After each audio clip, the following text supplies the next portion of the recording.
Hello, hello. Donc, on va faire la petite lecture de Jung.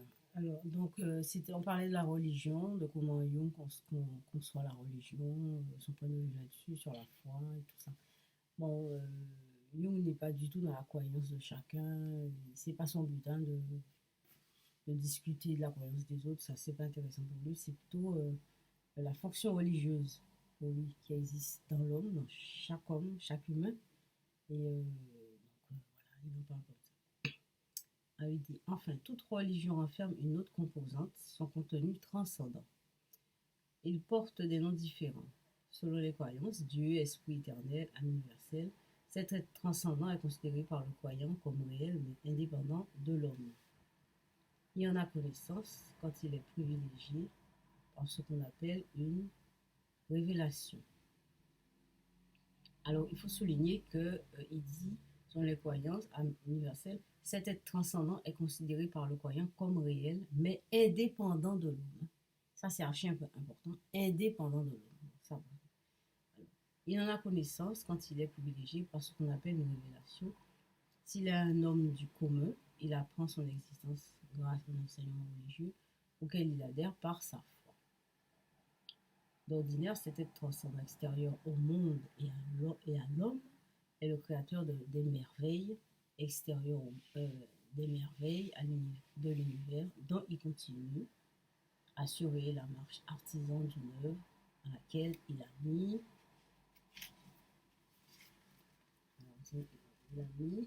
toute sa complaisance. Sa nature est difficilement accessible en admettant même qu'elle le soit. La croyance à l'existence et à la réalité de l'être ainsi désigné forme le point central de la religion chrétienne en particulier. Je crois en Dieu, il est l'acte de foi essentiel du christianisme.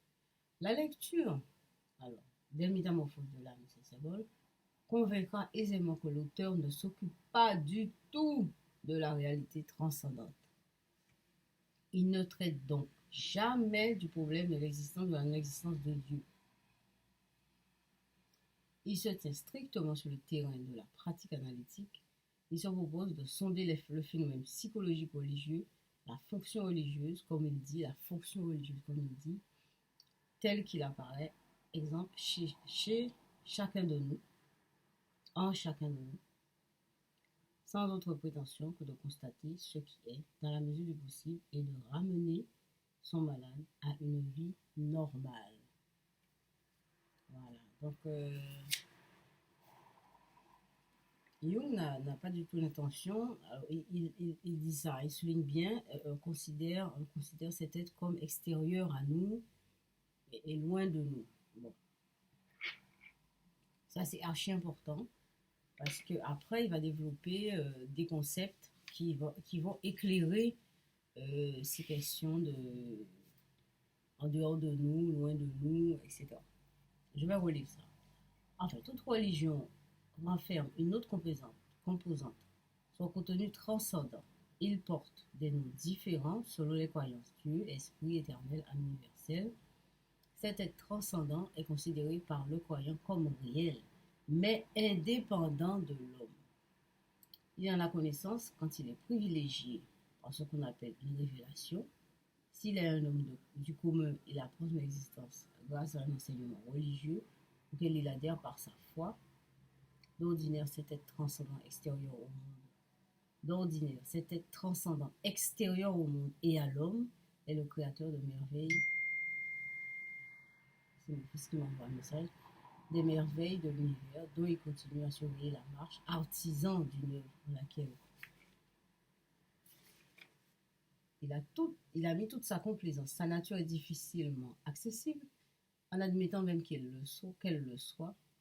Alors, la croyance à l'extérieur et à la réalité de l'être ainsi désigné, à l'existence. La croyance à l'existence et à la réalité de l'être ainsi désigné forment le point central de la religion chrétienne en particulier. Je crois en Dieu est l'acte de foi essentiel du christianisme. La lecture des métamorphoses de l'âme et ses symboles convaincra aisément que l'auteur ne s'occupe pas du tout de la réalité transcendante. Il ne traite donc jamais du problème de l'existence ou la non-existence de Dieu. Il se Alors, il se tient strictement sur le terrain de la pratique analytique. Il se propose de sonder les phénomènes psychologiques religieux, la fonction religieuse, comme il dit, tel qu'il apparaît en chacun de nous, sans autre prétention que de constater ce qui est dans la mesure du possible et de ramener son malade à une vie normale. Bon, alors, Dieu, la foi, ça, c'est pas la question. Non, il peut parler de foi, hein, mais il met pas du tout les mêmes choses, les conceptions religieuses dans ses écrits. Ça n'a rien à voir. Alors, c'est ça la difficulté. Il faut vraiment, pour saisir les nuances, il faut lire, relire, respirer, laisser revenir dessus, méditer, faire des lectures. C'est pour ça que je fais des lectures en vidéo, des lectures vidéo. Pourquoi? Parce que ça m'aide, effectivement, ça m'aide à prendre la distance. Et comment? Les lectures, c'est-à-dire je lis un extrait, après je remonte, je fais une petite montée en amont, je reviens en arrière pour voir si ça éclaire ce qu'il a dit, etc. etc. Et j'avance comme ça. Je peux prendre un autre extrait et remonter. Je remonte toujours pour voir les liens, etc. Donc, c'est vrai que c'est un peu difficile. C'est un peu difficile, mais euh, c'est plus intéressant comme ça.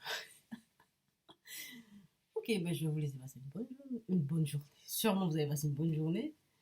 Chaude! Et surtout une bonne soirée. À demain!